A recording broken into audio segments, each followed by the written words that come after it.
Bienvenue dans cette vidéo qui va nous aider à comprendre la circulation sanguine.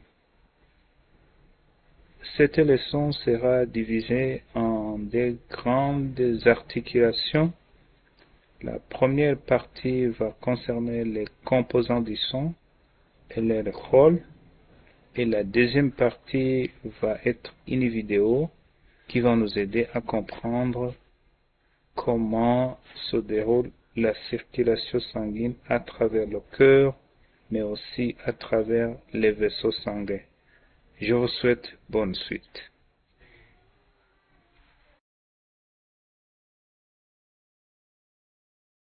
Dans cette première partie de la leçon, nous allons traiter ensemble les composants du sang et leur rôle.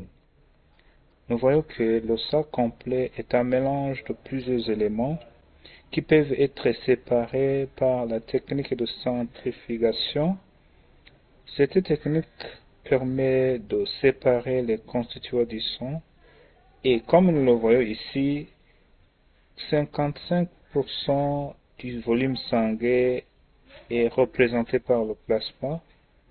Il y a 1% qui représente la quantité de plaquettes et de globules blancs, mais il y a aussi 45% qui est représenté par les globules rouges.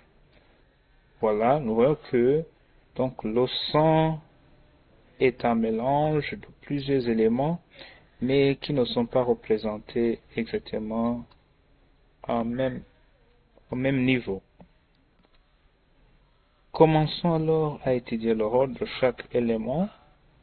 Comme nous voulons le voir, le plasma constitue le milieu liquide du sang et son rôle principal est de transporter les cellules sanguines, mais aussi les hormones. Les globules rouges, on les appelle aussi les hémocytes ou érythrocytes.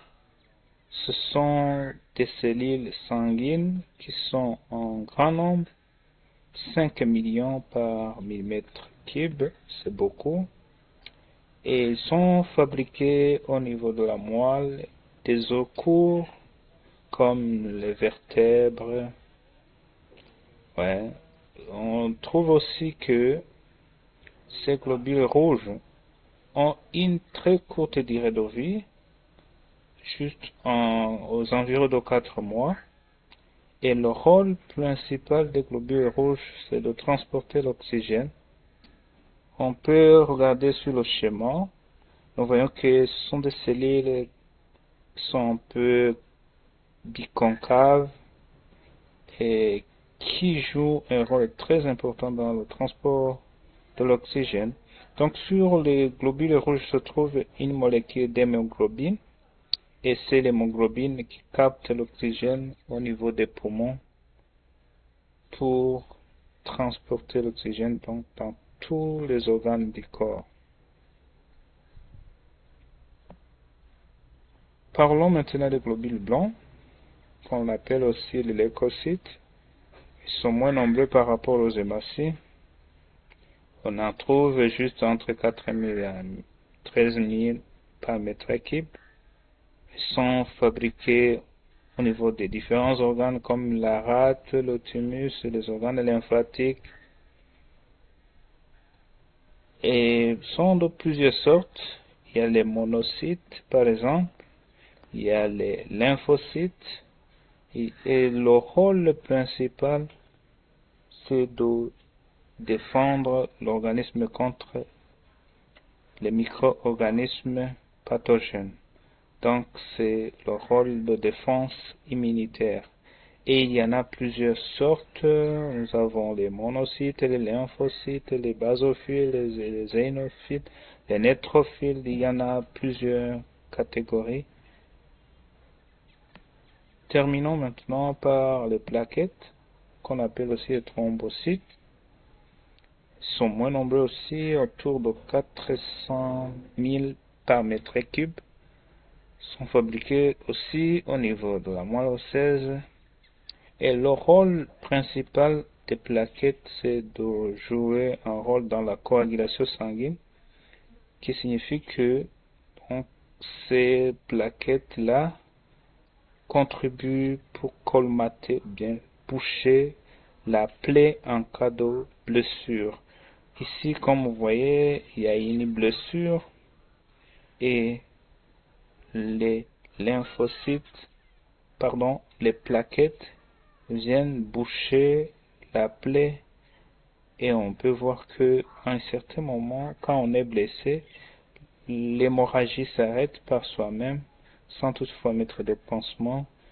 C'est grâce aux plaquettes que la coagulation est possible. Merci, je pense que vous avez pu retenir l'essentiel sur le rôle de chaque composant du son. Merci, je vous invite à suivre maintenant la vidéo qui va nous parler de la circulation sanguine et ça va nous aider à comprendre le circuit du son dans le cœur, mais aussi dans les organes à travers les vaisseaux sanguins, les artères et les veines. Je vous souhaite bonne suite dans la vidéo.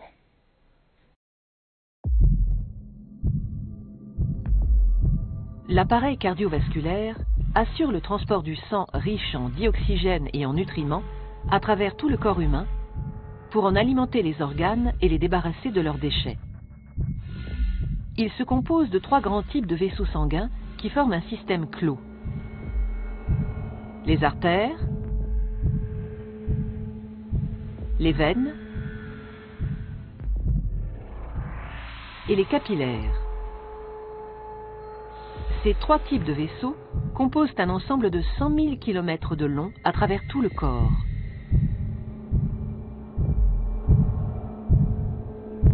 Une artère transporte le sang du cœur vers les organes. Les veines, à l'inverse, le transportent des organes vers le cœur. L'artère est donc un vaisseau partant du cœur. La veine, un vaisseau arrivant au cœur.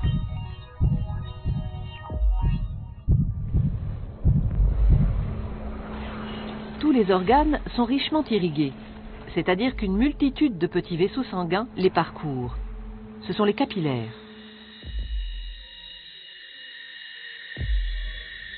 Les capillaires relient entre elles artères et veines dans les organes. C'est donc au niveau de ces vaisseaux très fins que les échanges se font entre le sang qui apporte nutriments et dioxygène et les organes qui se débarrassent du dioxyde de carbone et des autres déchets. Plus un organe est actif, plus l'apport de sang et les échanges sont importants. Les échanges ne sont possibles que parce que le sang circule en permanence dans les vaisseaux en sens unique. Il est mis en mouvement par le cœur qui fonctionne comme une pompe. Ce moteur de la circulation sanguine est un muscle creux et cloisonné. À chaque contraction, il propulse du sang dans les artères. Le cœur possède 4 cavités avec un côté droit et un côté gauche, composés chacun d'une oreillette et d'un ventricule. Le côté droit reçoit le sang pauvre en dioxygène. Le côté gauche, au contraire, le sang enrichi en dioxygène après son passage au niveau des poumons. Chaque contraction le propulse dans les artères. Au cours d'un battement normal du cœur, le sang pauvre en dioxygène, renvoyé par les organes, pénètre dans l'oreillette droite par la veine cave. La contraction de l'oreillette droite le fait passer dans le ventricule droit, qui, en se rétractant à son tour, l'expédie dans les poumons par l'artère pulmonaire.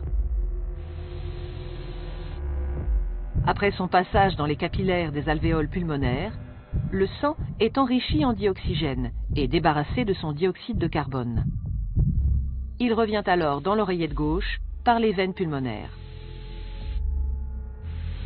La contraction de l'oreillette gauche le pousse dans le ventricule gauche, qui le propulse lui-même dans l'aorte pour être distribué dans les artères de l'ensemble du corps. Et ce cycle, vital pour l'organisme et l'être humain, se répète à l'infini.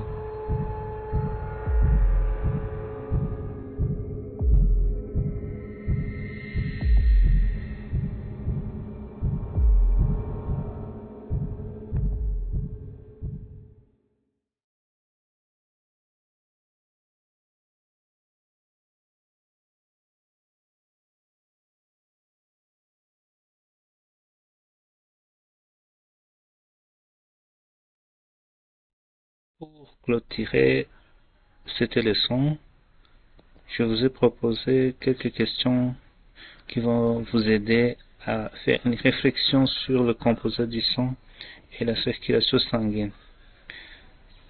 C'est maintenant le moment de faire cet exercice sur un cahier de brouillon et le travail doit être individuel et vous allez pouvoir mettre ensemble dès que vous serez en classe avec l'enseignant et les autres collègues. Merci, je vous souhaite bon travail.